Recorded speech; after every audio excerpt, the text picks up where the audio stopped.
worthy colleague and Minister for Maritime Affairs, Federal Secretary Maritime Affairs, Armed Forces Chiefs, Excellencies, my colleagues from the federal and federal divisions and departments, distinguished guests, ladies and gentlemen, Assalamu alaikum and very good morning. It is indeed a great pleasure to welcome you all to Islamabad for the International Maritime Sustainability Conference and Exhibition. We are particularly honored to host the Secretary General of the IMO, who is visiting Pakistan the first time. Our heartfelt congratulations to you, Mr. Secretary General. You were elected last year, but you assumed the responsibility from January this year. And as you announced, and I take it as a commitment, that it will not be your first visit to Pakistan. It will continue to visit us, and we will be working together for the maritime world. Your presence, Excellency, underscores our shared commitment to advancing global maritime cooperation, economic prosperity, and environmental sustainability. Excellencies, ladies and gentlemen, today's conference is both timely and crucial. Oceans, with an economic value of around 24 trillion US dollars, are vital for our survival and development. They support 80% of the global trade and play a central role in achieving the 2030 Agenda for Sustainable Development. A reliance on oceans for environmental services, food, trade, transportation, and energy highlights the need for effective ocean governance and sustainable practices. Excellencies, ladies and gentlemen, as a maritime nation, Pakistan views the Arabian Sea as the fifth neighbor and a vital component of its economic and strategic paradigm. Pakistan's unique geopolitical and geographical position also offers immense potential for becoming a regional transshipment hub, facilitating trade for landlocked Central Asian countries. Our exclusively economic zone offers untapped potential in sectors such as coastal tourism, aquaculture, biotechnology, energy, and health. From fisheries and maritime trade to exploring offshore resources such as gas and petroleum, Pakistan's blue economy can become a driving force for the national growth and resilience. Excellencies, despite its natural advantage, Pakistan's share, as my colleague Maritime Minister said, in the blue economy is unfortunately only 0.25%. To address this, the Special Investment Facilitation Council has been prioritized, and the blue economy is the main core challenge they are handling with for the purpose of as a key development pillar. Under SIFC, efforts are underway to modernize our fisheries and shipbreaking sector with advanced technologies and practices. The government has removed sale tax on processing plants, fishery seeds and feed, and is offering land for marine export processing plants. Ladies and gentlemen, our port sector offers significant investment and opportunities with several terminals operated by international groups, which have been highlighted by my colleague, Federal Secretary Maritime. It's just last year, when under a fast-track G2G process, the AD ports was given, the lease, and with a commitment of certain undertaking for the investment in the port. Taking full advantage of our geopolitical location, we are transforming our ports into centers of regional and international trade as well as efficient green transshipment hubs. As part of the digital advancement, our maritime single window is operational, complying with the Convention on Facilitation of International Maritime Traffic and enhancing port efficiency while supporting environmental protection. We are also boast excellent maritime training institutions producing world-class graduates. With the skilled pool of around 25,000 and a youth population of 65% of the total population, Pakistan is well positioned to address the global shortage of maritime professionals.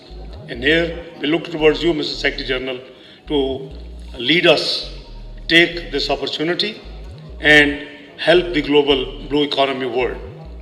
Excellency, as part of our commitment to achieve the United Nations Sustainable Goals, our vision for the maritime sector aligns with the SDG 14, as my both colleagues have spelled out, the Minister and the Federal Secretary. We focus on the conservation and sustainable use of oceans, seas, and maritime resources. We are committed to work towards decarbonization, and Mr. Secretary General, we have highlighted as your priority agenda, and environmental protection across all aspects of our maritime industry. Kindly don't forget, we are responsible for emissions, carbon emissions less than 1%, well below 1%. We are one of the 7 top vulnerable countries because of the climate change in the world. It is not long ago, it's only 2022 that Pakistan faced flash floods due to climate change, leading to loss of human beings, livelihoods, economic losses, which were calculated by the UNDP, World Bank, Asian Development Bank to the tune of $34 billion. Excellencies, as one of the world's largest ship recycles and a party to the Hong Kong Convention, we are committed to sustainable ship recycling, and I'm glad, Mr. Secretary General, you would be visiting and spending next 2 days in Karachi, and I'm sure the delegation which met you, you would be able to guide them, in furthering and becoming a hub of recycling industry, shipbreaking industry in Pakistan. We appreciate that IMO and other international partners for the support in launching the safe and environmentally sound ship recycling. We are also working to decarbonize our fleet, to reduce emissions and enhance efficiency. In closed door, I have already discussed with my brother, Maritime Minister, we must focus on the increase in the ship fleet of the country. 12 ships are not enough. 85% of the business is being carried out through the foreign shipping lines. We have a great potential in saving the freight, which as of today we pay in US dollars for all that extra ship freight facilities we obtain from the overseas shippers. We are also working, Excellencies, that we remain committed to low carbon alternative fuels for bunkering and establishing a green corridor for key global trade routes. These efforts underscore our commitment to the environmental sustainability. We are one of the biggest sufferer of the climate change and the environmental issue, and we like to be the lead one to be making it safe and contributing our biggest share in making sure that the world moved in the right direction. I would suggest, Your Excellency, Mr. Secretary General, this is a unique opportunity for you as Secretary General of the IMO and part of the UN. It's the first time before ANGA starts on 24th of September. They are having 22nd and 23rd Future Leadership Summit in New York. I'll be participating on behalf of Prime Minister of Pakistan, and I would request you to consider the issues you flagged in your address today. Please make sure, because the whole discussion and debate, according to me, should and will revolve around why and how much we missed in SDGs, the world, I'm talking global. What are the issues? What are the risks? What is the way forward? I think it will be very interesting summit for future. And I'm looking forward to participate on behalf of Pakistan. But I would request that IMO to take its share of participation and make sure that the global announcement that summit makes reflect your issues and the way forward. I'm just free advice pro bono, because it's just around the corner in the next few days. The conference itself is a strong testament of our dedication to protect our marine ecosystem. In conclusion, I extend my sincere gratitude to the Ministry of Maritime Affairs, the Minister himself, the Secretary Maritime, Ministry of Foreign Affairs, Karachi Port Trust, the other partners in holding this great event today and this conference. I would also like to reiterate Government of Pakistan unwavering commitment to unlocking the true potential of our blue economy and for making our maritime sector a model of sustainability and innovation. Ladies and gentlemen, I have noted down a few things while Secretary General was discussing. Let me tell you that like aviation industry, we are taking already big initiatives. We'll be outsourcing our major ports, airports in Pakistan. The first one is ready for receiving the bids on 7th of October. We are privatizing our airline, PIA, and the bids are expected on 1st of October. And likewise, you have seen that on a very fast track last year, we, on the G2G, government-to-government basis, we had awarded a lease contract to the AD ports. There are many new investors in the pipeline, both for aviation and for the ports industry. I would request my colleague, Minister for Maritime, to please take wise advice from the visiting Secretary General in your domain of maritime, that what are his suggestions to make this industry more viable, more vibrant, more contributor to the national GDP and the welfare of the people of Pakistan. Excellency, you also talked of geopolitics. Please, we are with you.